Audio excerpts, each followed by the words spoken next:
What's going on, y'all? Man, what a week it has been, man. I have been working my tail off all week, pulling some early mornings. I mean, getting up at 3:30, got to be at work by 4:30, and working several hours, coming home, going back to work, working several more hours. It's just been crazy, man. I've been super tired. Some nights I've been going to bed at like 6:37, just because I've been like crazy, like that tired. Man, it's been a long week, but it's been a good week. So that's just more money too, so I can't complain. But we got some people down and they're sick, and so I've had people cover for me before too, being sick. So definitely got to pay it back and return the favor. So anyways, so today's actually the first day I've been motivated to get some stuff done. I really wanted to come home and attack that leak, as it's been raining like a lot here, and I'm kind of tired of battling with the wet floor. So I have the carpet pulled back, and that's kind of annoying too, driving with the carpet up, just because I've been trying to see where the leak is coming from. And these next clips, y'all, I've already filmed it. I've already kind of attacked it and got it done. And I think I'm probably 99% sure that I figured it out what it was, and then these next clips you'll see. But I think I've got it done, and I've got it all fixed. And hopefully, I guess when it rains again, that'll be kind of the test. And then that way I can put my carpet down and everything. Because I've had to actually cut the insulation out that lays under the carpet, just because it got so wet and I couldn't get it dry inside the car. So I had to actually cut it out and bring it inside here. And then when I got it inside to dry, I had to kind of tilt it on its end. And then when I went back there to kind of check up on it, there was a puddle of water right below the pad. So it was that wet. And then there was another foam piece that lays underneath this rubber mat, not rubber mat, but kind of like this rubber cover that covers the firewall and kind of goes down partway to the floor. There's some foam insulation inside of that, and on the floor part of the insulation, that was all wet. So I had to I can't pull it out, because that rubber mat or whatever pad covers like the whole front of the firewall, so there's no way I can kind of take it out. So I had to prop something or put something up to kind of prop it up. And then basically I took a little space heater that I had and just left it in there kind of for a few hours to kind of dry that out. But everything is dry now, and you'll see in these next clips what I'm talking about. So hopefully this can help somebody out there. I don't know if this is a common issue on this. I've never heard of it before, but I think I figured out where the leak was coming from, and then you'll see. So stay tuned, y'all, and hope you enjoy this video. Pass it on if you know anybody who has a potential issue with a leak on the driver's side floor, or even the passenger side floor. This could be an issue on that side as well. So stay tuned, y'all. All right, y'all, what's going on? So I am out here in the cold wet rain again, but I'm trying to really attack this leak in the floor. So I think I might have found the source of the leak. So I got everything dry. You see, I got this pulled back. I got my tool bag on it right now, but I got towels down and everything, because I had to actually cut out the insulation and take that out because it was just soaked, and I wasn't able to get it dry inside the car. So I had to cut it out and put it in my house and put a heater to it. And under here, under this rubber mat right here, there's some foam under there that I had to basically prop up and run a heater in here to try to dry that out, and got that all dry. And then what I did was I actually just left the carpet peeled back to see if I had any other leaks, and I didn't see any other leaks. And so I actually put the foam back in and laid the carpet back down, because I knew I was taking it to my tuner. And then when I took it to him, it was only like a day it was laid down, and the foam insulation underneath, and this part over here on this corner was wet again. It was only wet on this side of the corner, and then on this end of that insulation. And the towel was actually wet. I still had the towel under there too, and I'm like, what the heck? I didn't know where it was coming from. So I took it back out again, lifted it back up, got it all dry again. This was just like 2 days ago. And then I noticed it was wet in this channel right here. So what I did was I pulled this up, and all of this was just a puddle of water, and then it went to about right here. And what I also noticed too is, I don't know if you guys can see, but there's little debris like little pieces of rocks and dirt and things like that, but you can see it a little bit better over here. But I had a pile of it right here, and just kind of throughout this channel. And what that is basically is evidence that water is running down somewhere and it's bringing debris in from somewhere.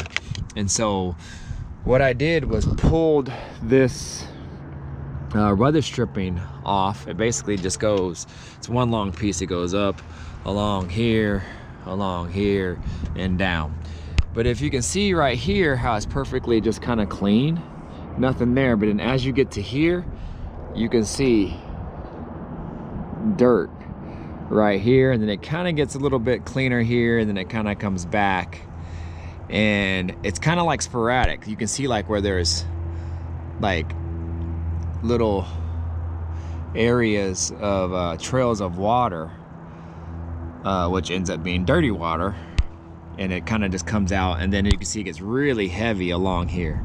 So what I think it's doing is this actually pops off too. So let me see if I can pop it off here without breaking it. There you go. Okay, so this actually pops off too. So this is hooks onto the drip rail right here. And so what I think it's doing is this insulation is supposed to stop it basically, but what I think it's doing is it's leaking under this from here.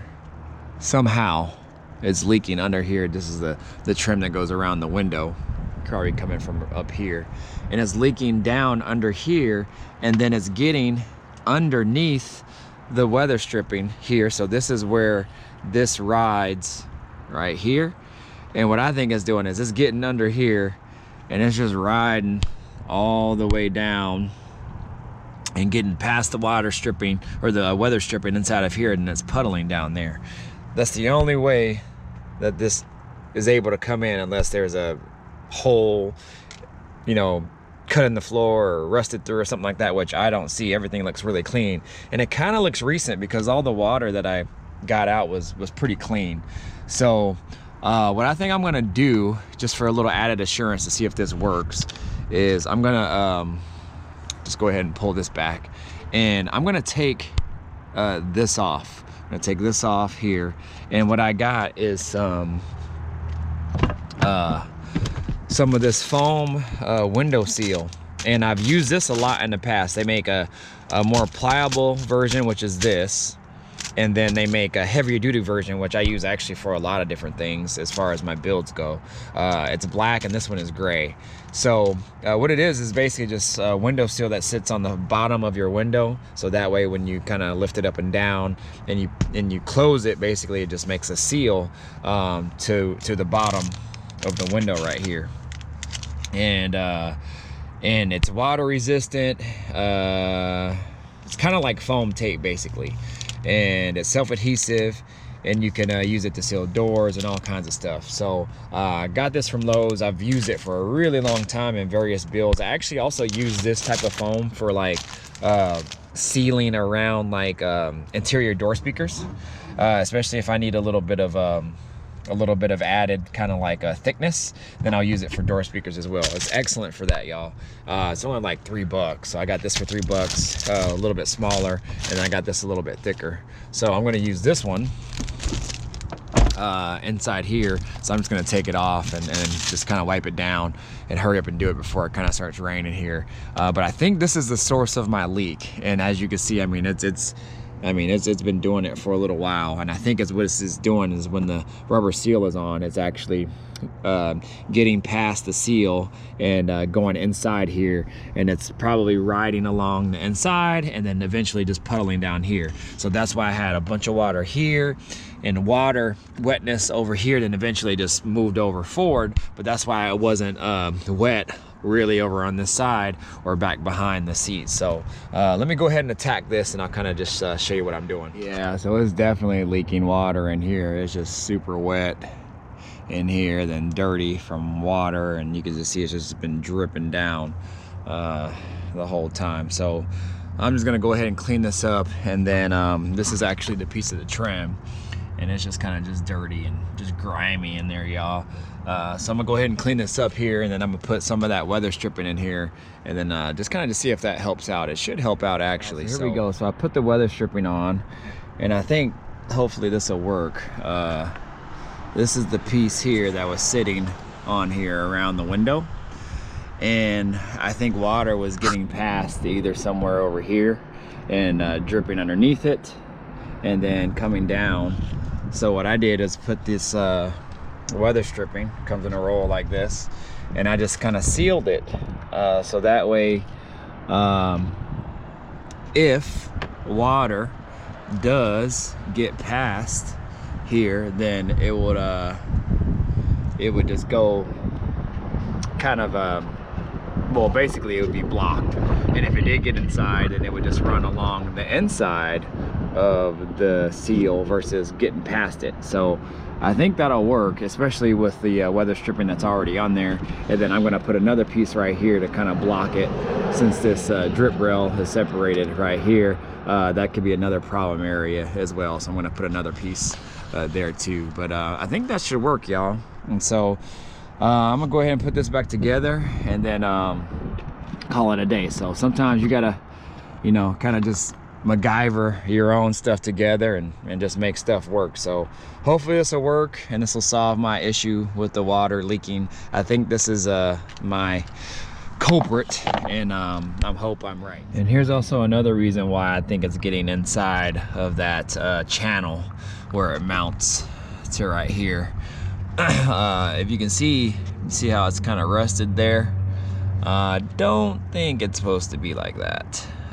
So it's like that on this end too. So I don't necessarily think it might be rusted inside of here, but definitely, you know, maybe on the ends here, because water's probably running down and is settling, and if it was puddling in there, probably was just sitting there just kind of just chilling. So that's another reason why I think it was probably running inside those channels there. So yeah, I mean, that's kind of like just evidence of what it was probably doing. So but I got it all fixed up and kind of tidied up here. Just, you can kind of just see where the stripping is sitting there. So it does make it kind of sit out a little bit further, but I think when the doors close and all that, it'll smash it pretty good. This stuff is really, like I said, pliable and definitely squishes down pretty tight. So I think once it's all settled in, it'll be good to go. And so when I have a door closed, I'll probably just tighten down the screws a little bit more, and then just kind of just keep going from there. So yeah, I think that was definitely the source.